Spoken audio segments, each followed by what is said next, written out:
ماوسى عبد الكريم مدرس لكتابي باراني الرحمة لباسي جواني وجمالي بيغمبرة صلى الله عليه وآله وسلم لباسي الشمائلي أوى أفرمي لشمائلي شيريني حضرت بعضيك ألم لبو معرفة سري قوربو بشاني قشاد بشان واتسنجي بيغمبر صلى الله عليه وسلم أفرمي سري قوربو بشاني قشاد هركسي أيدي بي أبو دلشاد جارجار موي سري أقيا سرشان جارجار كوتاتر بيا أبو پخشان أبروي بويني قوسي تيرانداز چاواني جوان بو بويني شاباز چل پشتوا چل بردمي شتيان أبيني بضعفو كمي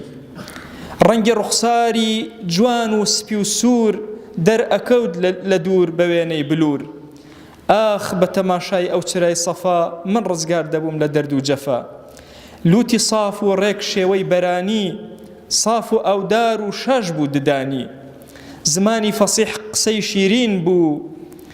تفي درماني إيش برين بو زماني فصيح قسي شيرين بو تفي درماني إيش برين بو قردني بيقرد بويني بلور أدروشايا وبعيب قصور سنجي قشادو ضلي بقود ضلي برزانست برلزانست وعقل مروت كبتشاو أنوس ضلي بيدار بو مشغولي يأدي خداي غفار بو نوشاني قشاد بتين قوت لا يتشبيا وبو موري نبوت بويني هيلكي كوتريا كوي قزاي لنجمي بادشاء كوي دستي برصفاو سخاوت دستي برصفاو سخاو نسرين بوي وهادرج بو أجينا أجنوي